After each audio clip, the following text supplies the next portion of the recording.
When people think of living in paradise, the beaches of Southeast Asia come to mind.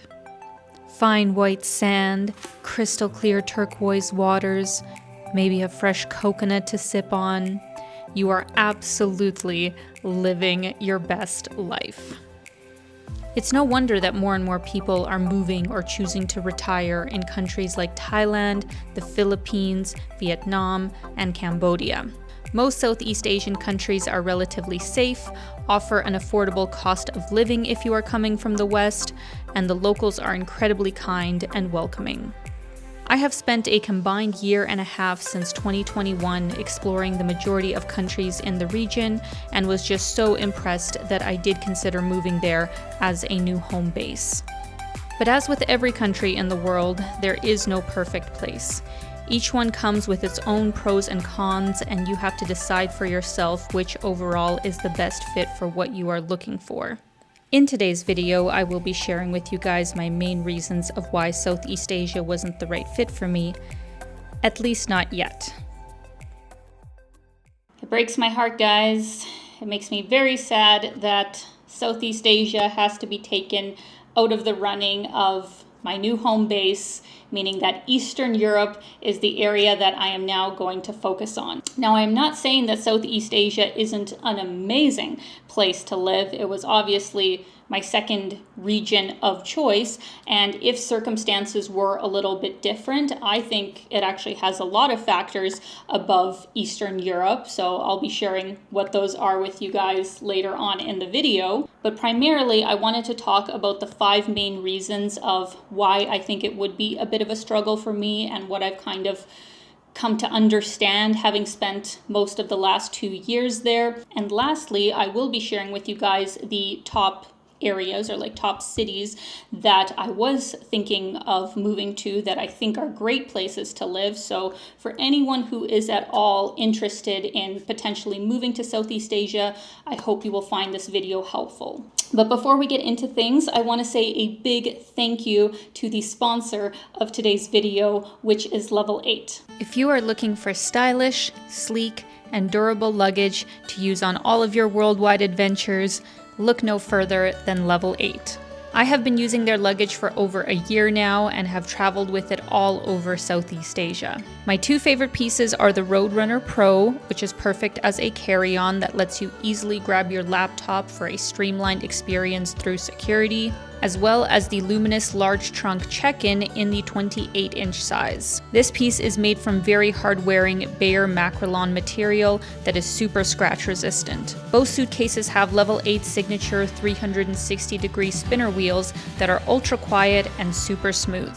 So if you guys are looking for some super fabulous and durable luggage that you can take all over Southeast Asia and anywhere else in the world that you travel to, I would definitely recommend Level 8. Right now they are having a special promotion where if you use my code Mcleod10, you will get 10% off of your order. I'm going to have a link in the description. Definitely check them out. So my first reason of why I did have my doubts that Southeast Asia would be the best fit for me personally, and this was really the biggest reason compared to the others, and that is integration and social connections. Now, I am fairly new to exploring Southeast Asia. Sure, I went to Thailand in 2021 during COVID, and I stayed there about 3 months. And then it was in 2023 and now 2024 where I spent a good chunk of the year exploring the area because I loved it so much and was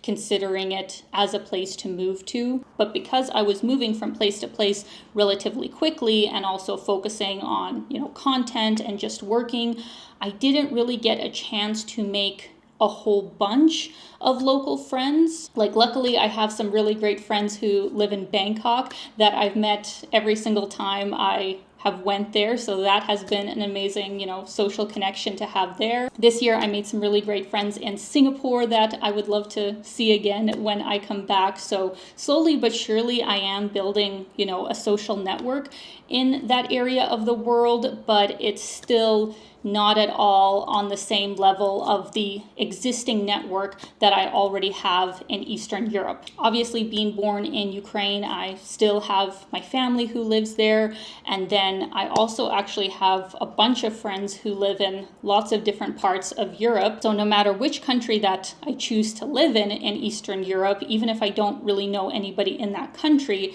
it's relatively easy, to jump all around Europe, and sometimes you can get like €30 Ryanair flights to like fly to Paris or to London or something, and you can just, spend the weekend with your friend, and it's actually not that expensive and not that big of a deal that you live in different countries. So that's my reasoning on the social connections part, but also the integration of whatever country I choose to live in Southeast Asia would also be challenging, because at the end of the day, it is a totally different culture, and the languages, in Southeast Asia are very different from English or Russian. I would really, have to put in a lot of effort to fluently learn their languages and also the writing. And even though there is a lot of foreigners who live all over Southeast Asia, I still feel like it wouldn't be as easy of an integration sort of process. I feel like I would kind of always be the foreigner who is living in that country and not so much as a local. Now, the second reason of why I would hesitate about living in Southeast Asia is the climate. I don't know which one is worse. I really don't. -40 in Saskatchewan or +40 in Bangkok. Initially, I was so excited to get out of Canada for the winter and look at me on the beach living my best life while you guys are freezing to death. Of course, that is fabulous. That is wonderful. I didn't realize initially that that is their winter. That is as cold as it gets. Usually around 20 to 25 degrees in most of Southeast Asia. That's as cold as it gets. And I haven't been there in the rainy season. I haven't dared to go to Southeast Asia during the rainy season where it can be torrential downpours day after day after day. It is way hotter. It is way muggier. And I don't know if I can handle that. But it's actually not just the heat. That's the problem. It's actually not just the heat and the rain. It's also the potential of typhoons, tsunamis, earthquakes, and even volcanoes.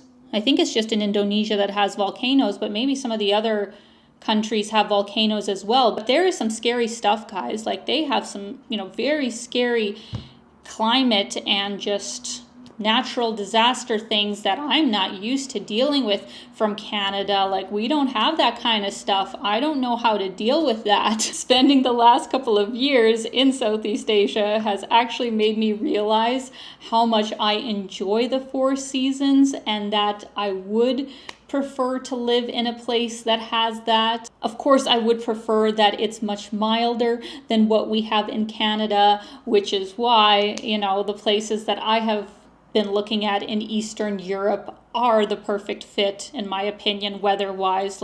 They have the 4 seasons, but they are much milder than Canada. Now, point number 3 probably will be more of a me thing than an other people thing, but let me know in the comments how you feel. And that is transport and infrastructure. Now, sure, if you lived in Singapore, Bangkok, Kuala Lumpur, all very walkable cities, all have fantastic public transport. But, and I've said this before, what I'm currently looking for is having good walkability and public transport all over more or less the region that I will be living in, because I plan on really exploring that region, super in depth, creating a lot of content there. It has been shocking to me what a lack of sidewalks they have. I literally couldn't understand it when I first traveled there, where even in Bangkok, the sidewalks would be so narrow. But even that's substantially better than the rest of Southeast Asia, where a lot of times, like, there are no sidewalks. You are literally walking, on the side of the road if you want to walk. And I don't want to drive a scooter, guys. Like, I really don't. They freak me out. Accidents happen and you have, no protection. For some weird reason, I feel fairly safe if a local is driving me. Like, obviously, I've taken Grab all over Southeast Asia on a motorbike, and if it's a local driving me, I'm fairly at ease. But I don't trust the foreigners. I don't trust them to drive good because they're new to the region. Now, point number 4 that I feel is especially important for anybody who is wanting to move to Southeast Asia.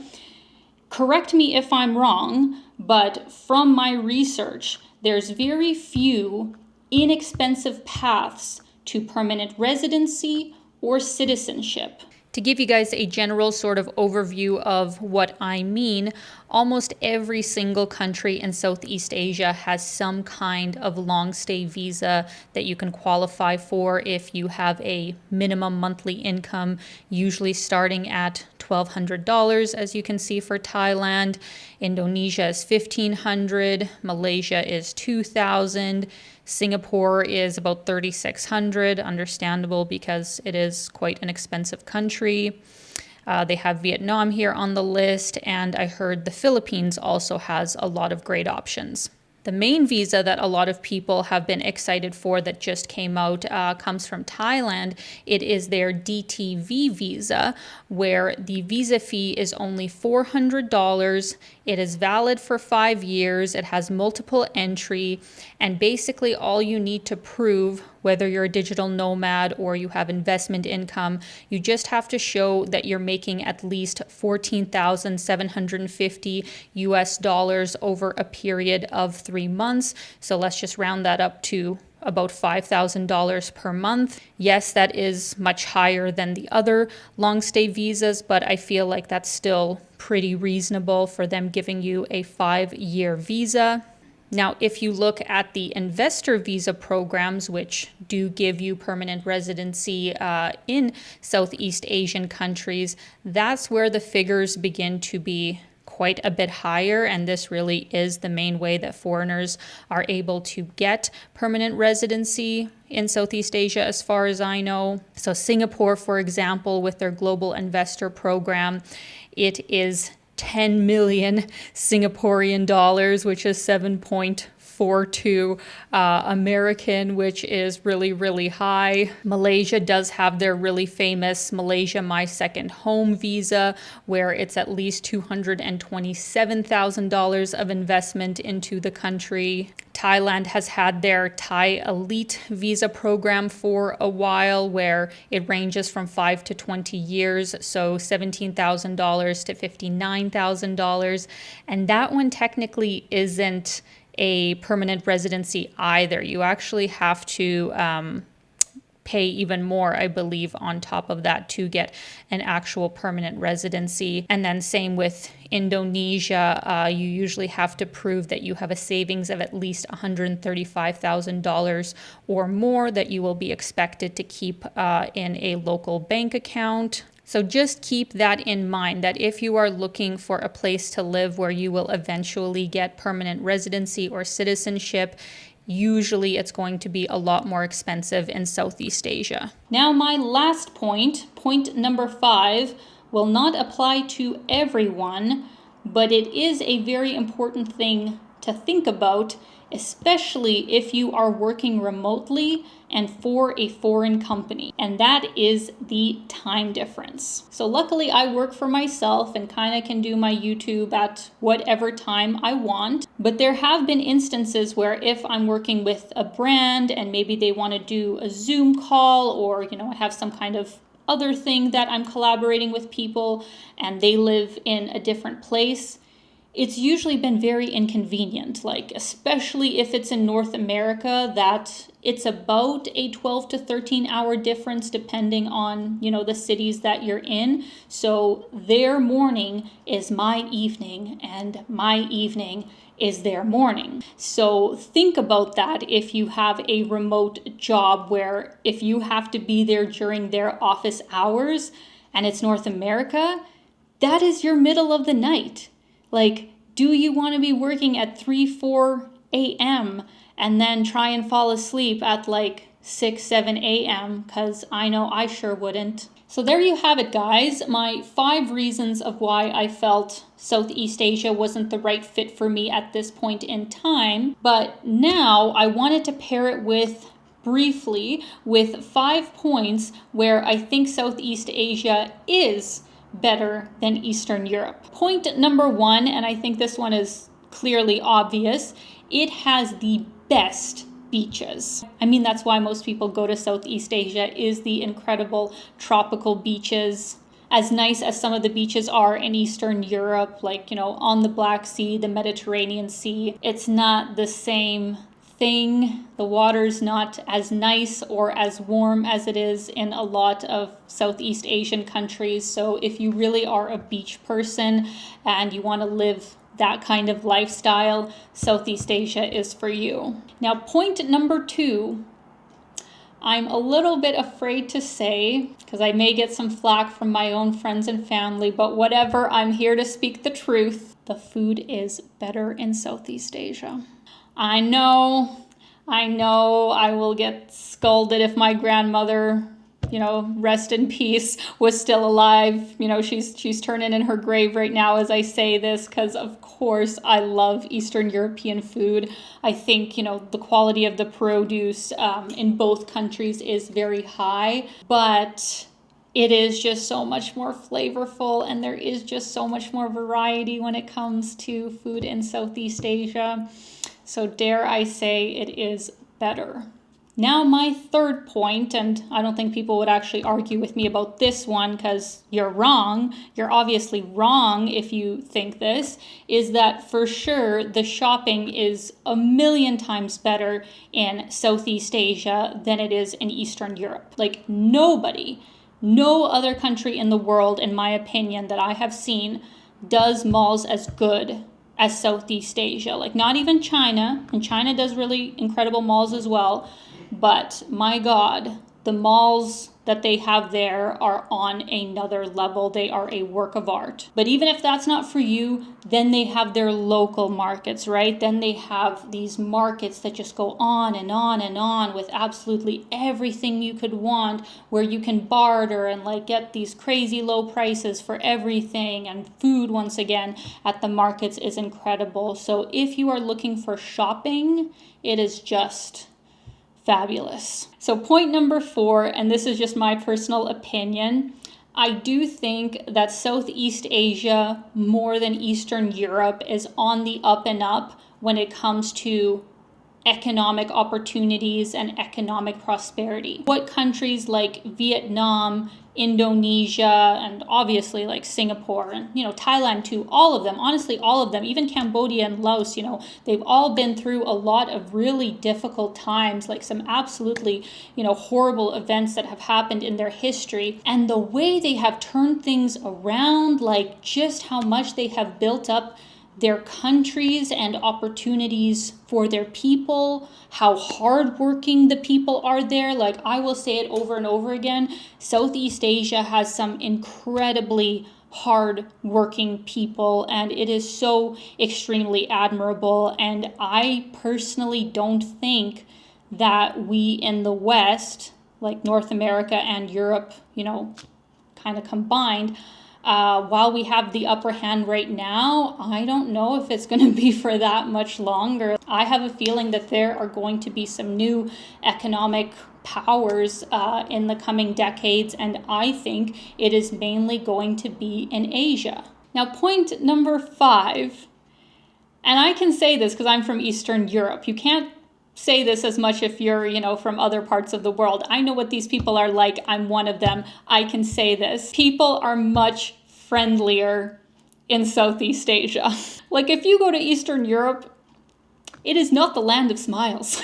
It is not Thailand. It is not where you are going to get 5-star service and people are going to smile at you and ask you how your day was. If you're like a stranger to them, they couldn't care less. In Eastern Europe, it takes a very long time to build, good relationships, for people to be warm and friendly to you, which they absolutely are capable of doing, but you have to get to know them first. So for sure, if you are looking for friendly people, really welcoming people, if you just want a more like positive environment to find yourself in, like, Southeast Asia is definitely the way to go, because overall they are not so happy-go-lucky in Eastern Europe. So those are my lists, guys. I hope you found them helpful. Just quickly, I wanted to touch on, which place I would have chosen to live if I was going to move to Southeast Asia, which I'm sure most of you would probably guess by now.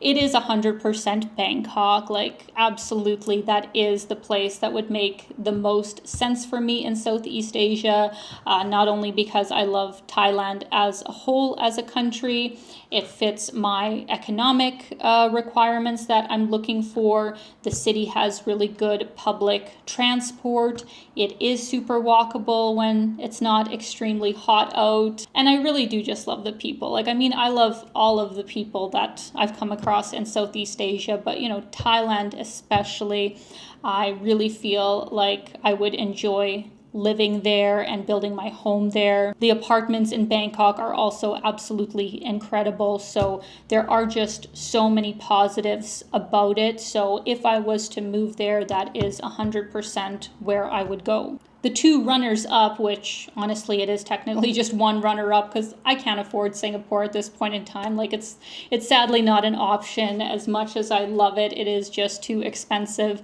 and their immigration policy is too restrictive. So Singapore sadly would never work. Of course, that leaves Bali, and to be honest, I just felt like there's already too many foreigners there. Like, there's just too many foreigners on Bali. I don't need to add to that. Their infrastructure, unfortunately, is just like bursting at the seams right now with how many people are there. And it's an island, right? It's an island. It can only handle so many people. I know some people are really big fans of Kuala Lumpur because it has a lot of similar things to Bangkok in a way. But personally, the vibe just wasn't there for me. I don't know if it was just like bad timing, but for whatever reason, I didn't love Kuala Lumpur and didn't really see myself living there. I would love to explore more of Malaysia though, because I have only been to KL and it was, just for a month. So maybe I would get a different impression if I went there again, and maybe there's some other parts of Malaysia that I'd really like to. But that is my video, guys. That is why, unfortunately, I would not live in Southeast Asia right now. An incredible region of the world. I would highly recommend it. And who knows, in the future, maybe it will work for me. But for the time being, Eastern Europe is the homeland that I am heading back to. Never did I think that I'd be going back to around where I was born. Obviously, I'm not going to Ukraine, guys. There's a war going on right now. I'm not moving back to Ukraine or anything, but it will just be really good to be in the region, to be close to my family, to be close to some of my friends who live in Europe. I think it's going to be amazing. It's going to be exciting, and I'm really, really happy that I get to take you guys along. So thank you so much for tuning in. I hope you enjoyed this video. Thank you once again to Level 8 for sponsoring today's video. I'm going to have my discount code, the link in the description if you guys want to pick up some amazing luggage. As always, I am sending you so much love. Let me know your thoughts in the comments and keep being your own kind of beautiful. Bye, guys.